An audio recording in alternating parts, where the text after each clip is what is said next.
Well, welcome. It is right at the top of the hour, and we are so glad that you are able to join us for our Standards for Professional Learning Week, Day 2. We have a great set of tools to introduce to you today and can't wait to get started.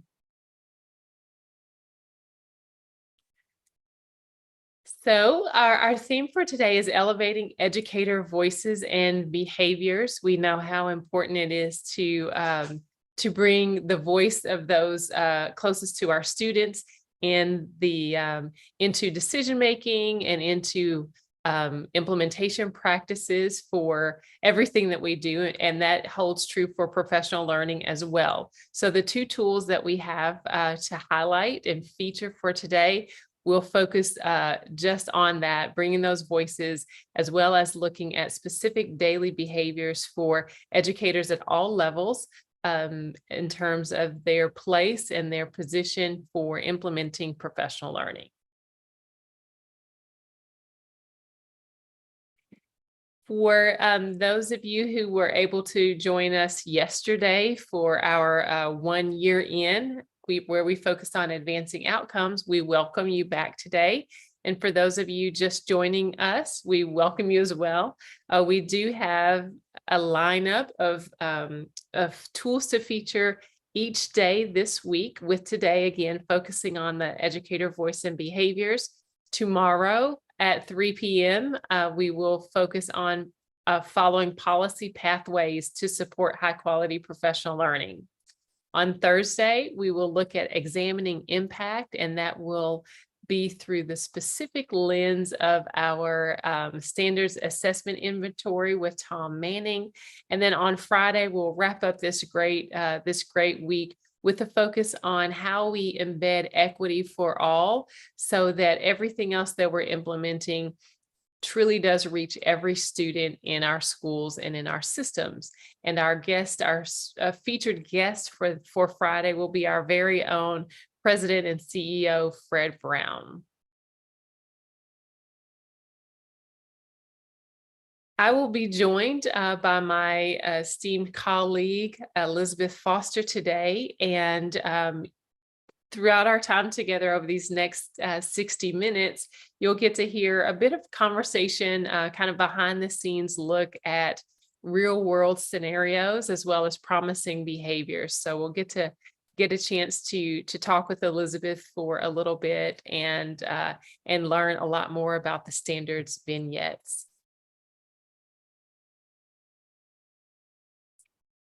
So we realize that we are all coming from not only different places geographically, different roles throughout education, but also we're all coming with a different relationship and different experience and familiarity with the standards for professional learning. So we are just curious to hear about a little about your relationship with the standards. So we ask you to take a moment to scan these 4 statements on the screen, and in chat, if you would, just put the single number that best represents your relationship with the standards. So is this your first exposure to standards? That would be a 1. Have you read them and have some resources? That would be a 2. Do you know the standards fairly well and are currently implementing? That would be a 3. And then if you know the standards well enough to teach others, and we know there are a few of you out there, then that would be a 4. We thank you for sharing your experience with us.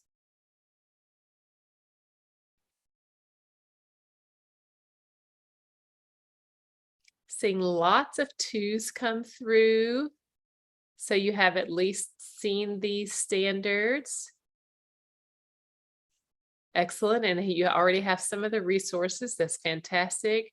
And we have a sprinkling of those who know the standards fairly well and have begun implementing.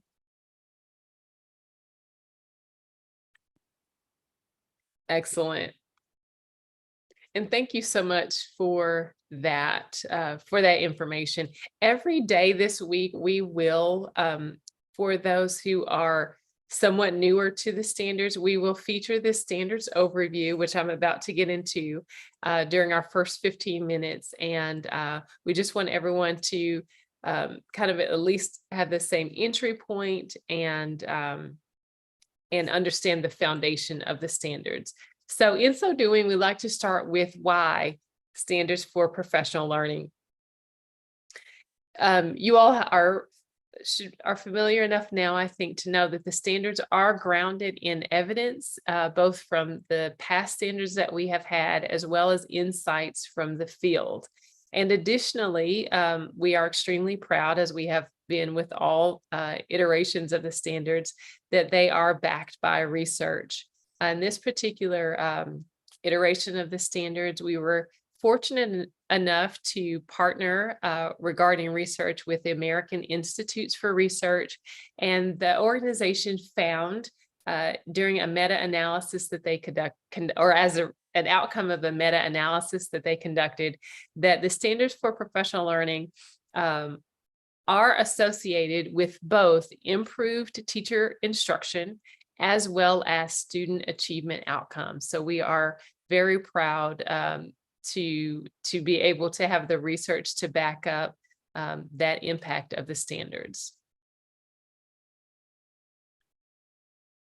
So we wanted to, we like to feature, this is actually from AIR's website, that this meta-analysis was based on the understanding of professional learning standards in general. And particularly, if you look under the findings section there, you will see that, again, that association with both improved teacher outcomes and student achievement outcomes. So investing in professional learning really can yield meaningful improvements in both of those areas. And that's what the standards are all about. Really, how do we invest in the highest quality of professional learning, comprehensive professional learning, in a way that truly does impact both teacher practice or educator practice, as well as student achievement outcomes. And just a little bit of additional perspective. The 2022 standards have a large positive effect on both of those that we mentioned. The range of effect sizes varies a bit, and you'll see that in the next couple of slides. However, they are all significantly different from zero. So that is where that impact comes. We do want to note that there was a positive but not significant impact regarding the revised leadership standard. And so we are, there's room for investigation. We're continuing to investigate why that is, and supporting other research to help further investigate that question. On the next slide, we'll see that in regard to teacher instruction, this is just a visual of those different effect sizes. And you can see that 0.05, which would be right above that dotted line, is the threshold. So anything above that is going to be considered significant impact or significant effect. And so you can see that each of the standards, again, barring that leadership, is well above the threshold for significant impact. We are pleased that even with student achievement, we see the same. And we want to point out that each of our equity standards, which live in each of the three frames, which are here: the conditions for success, the transformational processes, and the rigorous and inclusive content, are all, each of those equity standards also have, we've seen significant positive effect on student achievement and educator practice.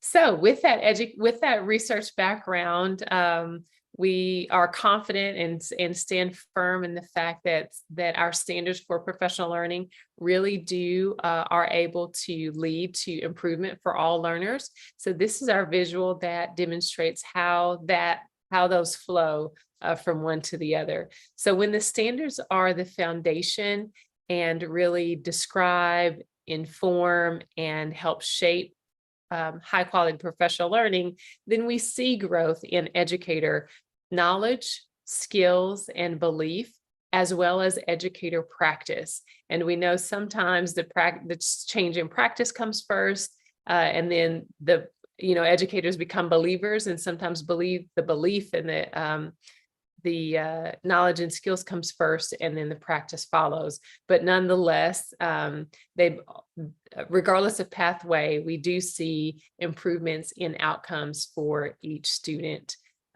Thus, the through line from standards to outcomes for students. On our next slide, you'll see the graphic of our standards. So we affectionately refer to this as our standards wheel, but this is really the visual that shows that our standards work in concert with one another. This visual really conveys the systemic nature of standards and how they are truly interdependent, interrelated, and interconnected. If you were to pull any one of these cards theoretically out of the wheel, the others would be much looser, and you wouldn't have that tight system that, as we saw before, really leads to student outcomes. So although there are various entry points to standards, we want to ensure that all standards are present in a professional learning system. And when you are approaching professional learning through a systemic lens and systemic perspective, we encourage you to keep all 11 standards in mind. So you'll see here that the standards are organized into 3 frames. Those are rigorous content for each learner, which we refer to as the what.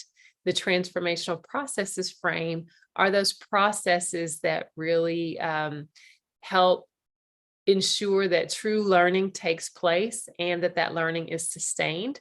That's the transformational processes. And then the last frame or organizing set are the conditions for success, which really in many ways create the conditions that allow for the other 2 frames to thrive, prosper, and again, to be sustained. So the rigorous content for each learner represents the essential content of adult learning that leads to improved outcomes for students. And you see the equity practices. This deals with professional learning around curriculum, around how to best assess students for learning and of learning, and then the instructional practices that are really going to have the greatest impact, as well as the professional learning that occurs throughout an educator's career to help help them continue to grow in their skills that best impact students. The next slide shows us the transformational processes frame, and this is, again, we refer to kind of as the how. These are the process elements of professional learning that explain how that learning is sustained around educator knowledge, skills, practices, and mindsets. And then our last frame on the next slide are the conditions for success. And these 4 standards really address the professional learning context, the structures, and the cultures that must be in place to undergird high quality professional learning. And this set really create the conditions that help foster high quality professional learning, as well as sustain once that learning has been implemented. Our standard summaries, we are able to view or kind of access the standards in 3 different ways. The first is the graphic appeal through our standards wheel. Another way is through the standards summaries. So these represent the 3 key ideas of each of the 11 standards. And then the third way is through the standards narrative in the book, Standards for Professional Learning. So there are multiple ways that you might approach standards, and each one takes you to a different level of depth. And certainly for the use of studying, for the sake of implementation, we would guide you to the narrative that really explains what those standards for professional learning look like and the vision of each of those. Just a quick, very quick flyover here. Each of our standards are consistent in the way they are presented. Each standard begins with a common stem that contains those 3 key ideas. Then the narrative approach really expands on the 3 components, and those are again are found in our in the book. We also present the sample research that shows the linkages between one standard and another. And then lastly, the research. It's not comprehensive, but we did pull out key selected text at the end of each standard within the book. We hope that you have become aware of the fact that, again, in each one of those frames, you will find an equity standard, equity foundations, equity practices, and equity drivers. We know how important it is to really very intentionally focus on achieving excellent and equitable outcomes for all students. And in order for that to occur, we really need to focus on all students in the conditions in our context, as well as when we think about content and processes. And so lastly here, our resources are beginning really to have kind of an international impact. They are gaining momentum as a go-to resource. And you can see that all over the world, how many folks are really accessing the standards resources, the videos, and the tool downloads. And so these numbers represent the last 12 months. And you can see that that educators are really turning to learning forward to support the professional learning within their schools and their systems.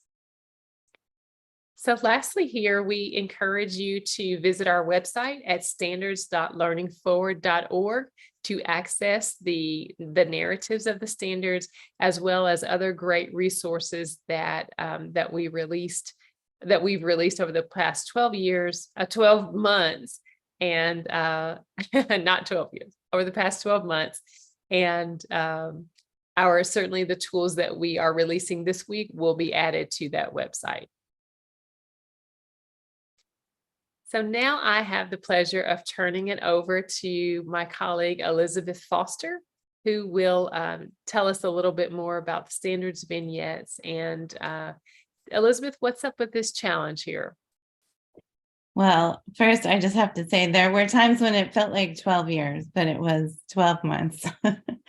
But thanks, Michelle. I am excited to be able to share these new tools with you today, because the challenge that these tools are designed to address is when you've read and studied the standards, you have the book, you've spent some time with the text itself, but you're potentially not clear on what professional learning aligned to the standards looks like in real life, and what it looks like when multiple standards are implemented.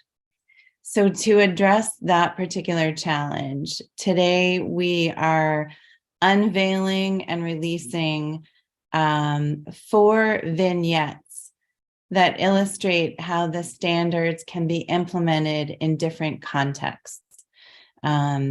So these vignettes are designed to help illustrate what it looks like when the standards are in practice in different contexts over an extended, sustained period of time. And again, what it looks like when multiple standards are in use at the same time. So these are fictional. They're like fictional case studies, but they are based on a lot of real world examples and based on what we've heard from practitioners in all different roles, different countries, different contexts over many years. We got a lot of feedback as we were revising the standards about how educators use them, how they've addressed particular challenges in their own school or district or province. And what you see in the vignettes is an amalgam of all of those different inputs. So each vignette you see here on the slide, each vignette offers some guidance about how to use the vignette, how to use the tool, as well as suggestions for use, both as an individual learner or in a team of learners. Then there's a narrative that describes this fictional school or district or regional service center in one case. And then we end each vignette with a series of discussion prompts and questions. So this is an example of one. On this next slide, you see the other three.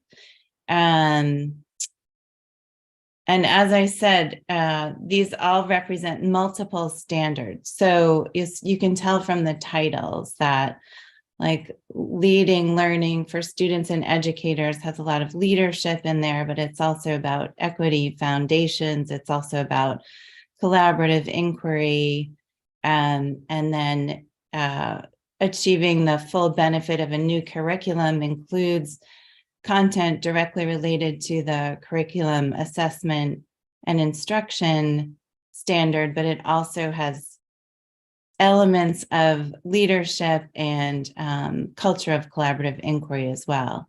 So when we put the standards out for the first time for open review, there was a vignette included for each standard. So that is another way I'd say we got a lot of feedback about the vignettes themselves, because we initially put out 10 actually different vignettes, and people gave us a lot of feedback about what they liked, but also what was missing, what was realistic, what wasn't realistic. So we had a lot of early reviewers offering their perspectives. And again, people gave us, their sort of their own story about how they use the standards both individually or with their teams. And most importantly, I'd say the vignettes represent how professional learning tied to the standards and how working with the standards is really a journey. It's not, oh, we received the standards, we applied them, and everything transformed overnight. It's really about not a checklist, but the journey of professional learning.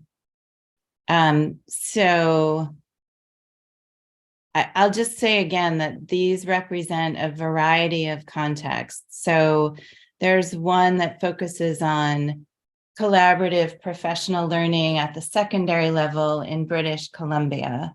There's one that focuses on a high school science department learning how to best implement their new curriculum and how they work together to discover and practice with their new instructional materials.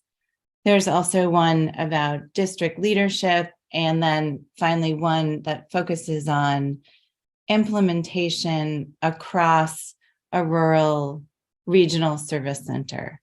And I can see in the chat, there's a couple of questions about accessing the vignettes.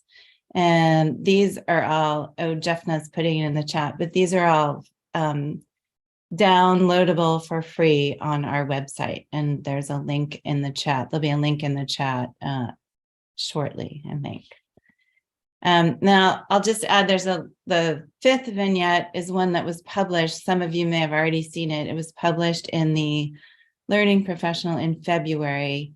And that one is called On the Path to Equity-Centered Leadership. And it focuses on how a teacher grows over time into the principal role. And as that journey is taking place, helps the district cultivate an equity vision and lens.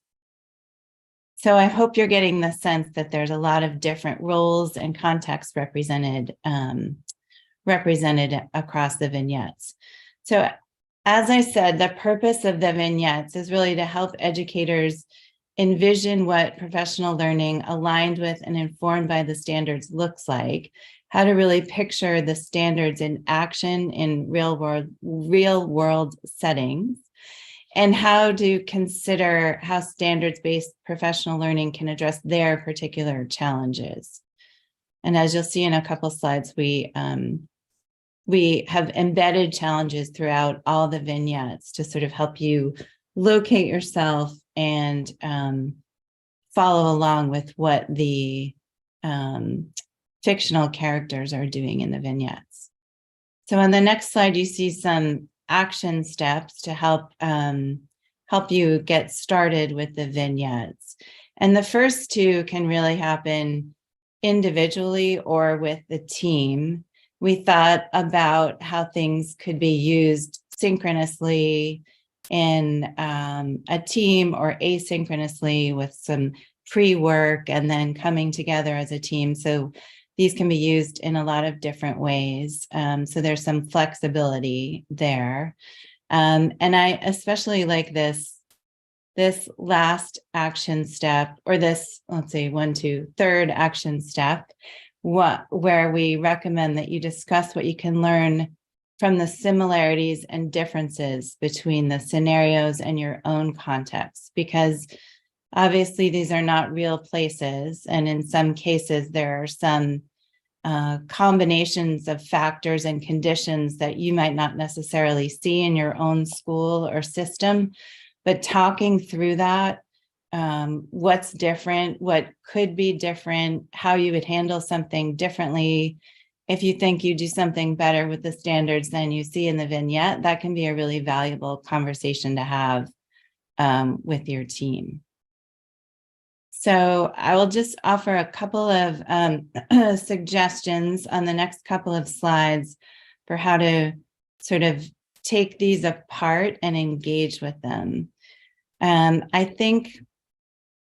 I know that the headers are designed to offer signals or guideposts for how you read these. So looking at these bolded subheads sort of gives you a clue about what each vignette focuses on, what the challenges are, and what the work of the teams and educators will focus on in each vignette.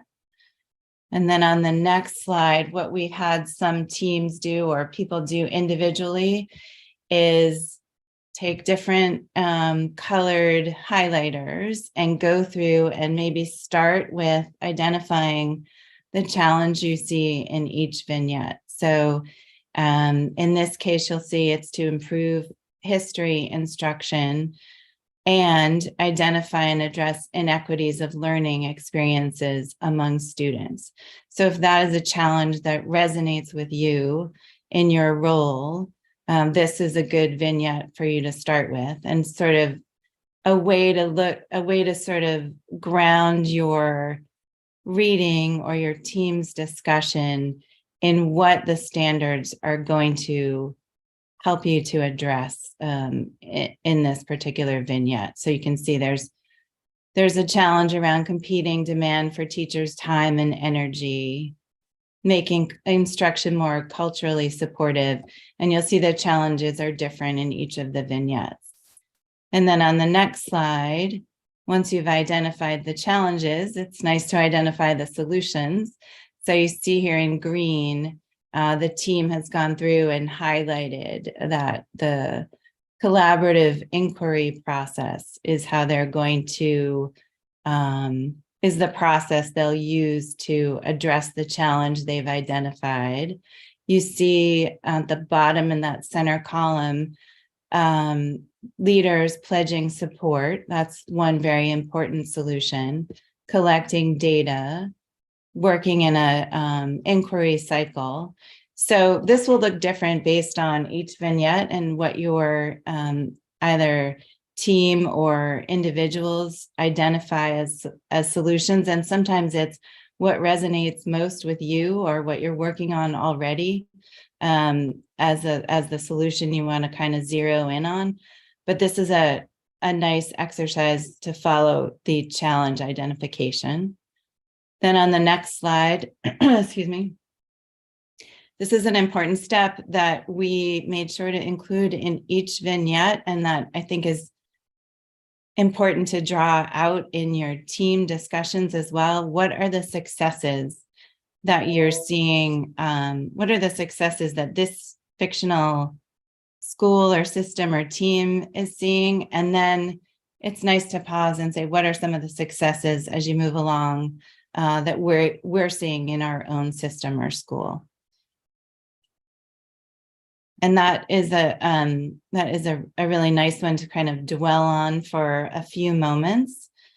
And you can also use that last step of successes, maybe go backwards and think about the successes you want to see, where those are, and identify where those are in the vignette, and then use that as a way to select the vignette you might start with.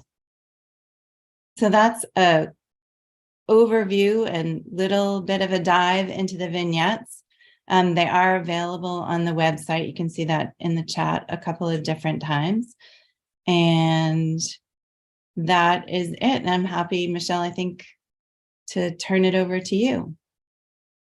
Well, thank you, Elizabeth, for that great information about the standards vignettes, and just have a couple questions for you to help our audience understand a little bit more about them. You shared that these are works of fiction, unlike many of our other publications. How accurately do they reflect real world situations and contexts? Well, as I said, we did get some enthusiastic reviews of early versions of the vignettes. People were, really, I'm so glad we put out early versions of the vignettes, because people did respond and tell us whether they resonated with them in their own situation or not, offered alternatives for strategies in each vignette, or contexts, or in some cases, we had a lot of interesting feedback about sequencing and timing of things. So, in one vignette, we said, and the team came together in the spring, in May, and celebrated. And we had people say, everyone's too busy in May, don't put it in May. So some of them are we got some really realistic feedback. And then as the writing team, we sat down and put ourselves in these roles in a couple of different ways, and pressure tested for, is this realistic? Could this actually happen in a school in this period of time? If we're saying this takes place over a year, what's a realistic outcome? So we really tried to represent a lot of different roles, and then test those, test what we were writing about for those roles to see if it was realistic. And I'm sure we'll get more feedback now that they're out and available too. Certainly. And I'm sure you'll be open to that feedback. Second and last question for you, Elizabeth. What are you most excited about regarding the vignettes? Or what would you most like our audience to know about them? I am excited. Well, one, I'm excited because they are out and available as tools, because when they were part of the standard, they might not have gotten as much use as I think they could potentially get now as tools, because we know that people like to sort of understand what others are doing with the standards, and then compare and contrast with what they are either already doing or planning on doing to implement the standards. So I'm just excited that it's a tool that's out there for use. I'm excited that there's a lot of different contexts and situations represented, from new teachers being overwhelmed with all that they have to learn, and to experienced teachers being re-energized by collaborating. So we've tried to represent as many different perspectives in the professional learning system as possible. And I would just like people to know that we are eager for feedback about these. What, are we missing something? Is there another vignette that would complete the set that people would like to see? And we'd love to know how people are using them and how we can make them as useful as possible. Great. Thank you. Thank you very much for giving us the overview of standards. Yes. And Thank for you. those who are asking about how to access them, they are now available already on the standards.learningforward.org website under the tab Other Tools. And so just to continue our conversation around elevating educator voices and behaviors, now we're going to shift to the kind of the whole context of how standards work together and what that looks like in a setting, to the specific daily work of implementing professional learning. So a challenge that many schools or systems and or educators might experience is they've also studied the standards and they understand them holistically, but they're not quite sure how to enact or implement in their specific daily work. So the tool that we would like to present and highlight to meet this challenge are the innovation configuration maps. And for those of you who are new to innovation configuration maps, also referred to as IC maps, at a very, very high level, they are an instrument used to define and measure implementation of a new program or practice, specifically at the behavior level. So they take the standards and really dig down to, of course, we encourage collaboration and teamwork with everything, but as an individual, based on your role, you can get an IC map that will pretty much lay out the specific behaviors that lead to the fulfillment of the standards. And we'll see on the next slide that the purpose of IC maps are manifold, but we've chosen 3 to highlight.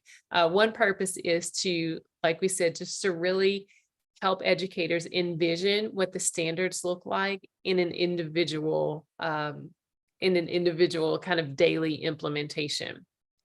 Also, IC maps can be used as a team, to plan, to implement, to monitor, and to evaluate professional learning. So you can think of them as a Swiss Army knife, if you will, for professional learning, because they're so flexible that they could be used in the variety of ways. And lastly, we really hope that IC maps will help educators understand how their specific and individual responsibilities for professional learning align with the responsibilities of others, so that you can see how collectively everyone working together around professional learning really brings everything to fruition, because no one individual can achieve the standards just on their own work. It really does take a systemic approach with lots of hands, kind of lots of cooks in the kitchen. This is when we do want lots of cooks in the kitchen here. And IC maps help each person show their role as it relates to professional learning. So we have last year, 12 months ago, we released 7 action guides. These are role-based action guides, and you can see them here. And we are excited because in December at our annual conference, we were able to release the first innovation configuration maps for principals. We are this week today just releasing the second set of innovation configuration maps, and those are for the role of System Central Office. So this is anyone at central office or anyone at that system level who is responsible for any professional learning at all. So for example, if you are a curriculum specialist or curriculum director, and you design and implement professional learning around the curriculum, you should use these action maps, innovation configuration maps, to plan your work. If you are in the ELL department and you put on professional learning regarding English language, then you can use these IC maps to inform your work around developing those professional learning. So anyone who does professional learning at all from the system level, this action guide with IC maps are for you. And on the next slide, you'll see what that new, let's go ahead and advance one more. Thank you. So we want to clarify the difference between the action guides and the action guides with IC maps. So the books with IC maps has the title Implementation Strategies and Innovation Configuration Maps, and that will help you distinguish them from the earlier version of the action guides that we put out. Next slide. Just a sneak peek into kind of what the IC maps look like. So if you have an action guide with these charts in the table, then those are the action guides with IC maps, and without, then those are the initial versions of the action guides. But we'll go forward and take a closer look at inside innovation configuration maps. Again, at a very high level, the innovation configuration maps, first of all, we have an online version, and then for principal and system central office, we have a print version. Using the online version as our example here, you will choose your role first. This is on the website, on our standards.learning4.org website. To enter those maps, you'll choose the role that you are most interested in. And once you've chosen the role here that we have highlighted principal, then you will go over and choose one of the 11 standards that you would like to examine. In this case, the curriculum assessment and instruction, standard is highlighted. And the next step is you're familiar with the 3 key constructs or key ideas of the standard. So on the next slide, you'll see that once you select the standard, it's broken down by construct. So each of the 3 constructs are clickable tabs. And in this first image here to the left, the user has clicked on the first construct, prioritize high quality curriculum and instructional materials. You could easily click on the second construct for that standard, which is assess student learning to advance progress, or the third construct, which is understand curriculum and implement through instruction. Once you click on the construct that you're interested in looking at, you will see something that is not, so this is a new level that's not represented in the standard narratives, and these are desired outcomes. So in order to fulfill the first construct that prioritize high quality curriculum and instruction materials, there are 2 main desired outcomes to help fulfill that standard. And in the first image, you'll see that desired outcome is there builds their own and staff's capacity to develop and implement school-based guidelines, et cetera, et cetera. For that desired outcome, in order to achieve that desired outcome, there are a number of specific daily behaviors. These are the ones that I referred to earlier. Each behavior is represented in a row. So across one row, although you see different behaviors, those are just variations of the same core behavior. The difference in the levels are the furthest. So level 4 represents the entry level. Sometimes there will be nothing in that box like you see here, and then level 3 then really becomes the entry level. The behaviors progress in terms of getting closer to achieving the ideal implementation of that standard from right to left, which is from right to left. So from 3 to 1, level 1 representing the ideal implementation. So that's how the IC maps are laid out. And just quickly before we leave this standard, I'll go over. So then the next row would represent another core behavior, which is at core the same in each of those 3 cells. with level 3 being more of an entry level and progressing again up to level 1 being a more ideal entry level. So in this first image on your left, those behaviors work to help you reach a desired outcome for that particular construct. So let's go on to the next slide, which highlights the desired outcomes. And you'll see the behaviors then for each of the desired outcomes and the levels.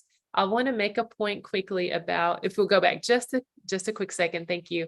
Some key differences that separate level 3 from level 2 from level 1 are an increase, a kind of a graduated increase in the degree of collaboration. So the more entry-level behaviors focus on the individual. So they are building, in most cases, their own capacity.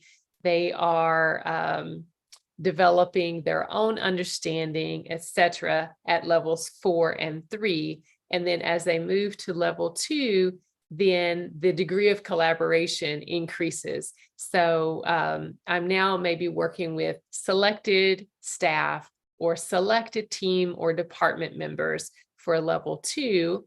Whereas by the time I get to level 1, as a user, as an educator, I am now collaborating with all my staff or all my team, in some cases, my entire department. So the degree of collaboration increases from entry level to ideal level. Additionally, the degree of reach, they're very similar, but the degree of reach increases from entry to ideal. So at entry and levels 4 and level 3, I may be reaching a selected subset of my staff. I may be reaching some of my teams, but not all. Whereas levels 2 and level 1, I'm now reaching all teams or even my entire staff. And then lastly, frequency also increases. So if I'm monitoring progress, I'm doing so at a greater frequency from levels 4 to level 1. And lastly, the level of diversity or engagement of stakeholders increases from level 4 to level 1. So once again, at level 4, it may be an individual effort. Level 3, I may begin to reach out to some staff or diverse staff so that I'm having diverse voices engaged in the work, which we absolutely encourage, and that must happen. And that often is found in level 2, whereas level 1, the educator is now able to include all voices. So you can see how the degree of diversity of perspectives engaged in the work increase again from level 4 up to level 1, which represents the ideal. So I'm going to pause right there just for a few seconds. I know that was a lot. Are there any questions coming in chat? And we do invite you to our standards lab, which will be the 30 minutes following this hour. So from 4 o'clock to 4:30 Eastern, if you have additional questions or want a second look or need us to clarify anything, it's a more intimate setting, and we'll be able to, yesterday we were able to just have our cameras there and come off mute and really dig in. So we invite you to ask questions there as well. All right. So some action steps that we suggest for using innovation configuration maps are as follows. And these are kind of specific steps where if you say, what do I do once I get the map? So we encourage you to, as I mentioned before, read the desired outcome for each construct. This is assuming that you have already used the evidence from your system to identify the standard that you want to focus on at that moment. Then you will choose the construct and take a close look at the desired outcomes. You will study those corresponding behaviors that I just walked through. And once you study them and get a kind of a lay of the land of what it requires to reach that desired outcome, we suggest that you determine the specific behavior. It's not that you have to start at the top and go to the bottom, although in some cases, a cycle is represented, so you will want to do that, but not always. Determine the behavior that's going to be most impactful for your system and have the greatest impact on students, and that is most actionable. So which behaviors are you able to manage most easily to get started, and are most feasible for you to really use as an entry point, and start there. Then we invite you to collaboratively develop a plan for how you're going to implement, what sequence will you use to implement the behaviors? What team members or colleagues will you invite into your work to hold you accountable, to help with the planning, and to support the implementation? And so once that plan is developed, as always, learning forward, we recommend that you go ahead and select a time for follow-up, to monitor your progress and to modify your plan in any way that needs to be modified. So that was just a really high overview of the ways in which we encourage you to to engage and take next steps regarding the innovation configuration maps. Elizabeth? Well, I would like to ask you the same question you asked me. Well, first I want to ask, for people who are familiar with the previous version of IC maps, are there differences in this set of IC maps? And can you explain? Thank you. Yes, there are. I'll just highlight two main differences. One, I just walked through, which are kind of the intentional and consistent themes, if you will, that move throughout the behaviors. So the theme of increased collaboration, the theme of increased reach or impact, if you will, and then the systematic theme of increasing diversity in decision making, in voice, and just in engagement and of that behavior. So those are very structured, and you can see those themes very clearly in these IC maps. That's great. Great. Thank you. Oh, one other thing. Yeah, Sorry. go ahead. Sorry. The second point was that we did reduce the number of levels here in this version to streamline. We tried to reduce some redundancies that came to our attention from the previous version, and just really streamline these and make them more accessible to educators across the board. Thank you. And then what about for people who have never seen or used an IC map? Do you have thoughts about, I mean, what if I've never seen it before and I just am at the entry level on everything and I don't know how to start? Do you have advice for people like that? Well, what I would like for them to know that entry level is okay. Like, embrace where you are on the map, and as well as a growth mindset, and be okay and comfortable. If you're at entry level down straight down, be the best entry level, like get the entry level right before moving into attempting to do the work to move into the next level. Because doing each one well is more important than trying to strive for the ideal without the proper supports, without the proper understanding, without doing the proper research that is going to take to really do the entry level well. So I say we moved from some of the previous language that was in the previous set to entry level and ideal to really help educators embrace that growth mindset and be comfortable with where they are, so that they would, excel there, and then accept the challenge of moving on level by level.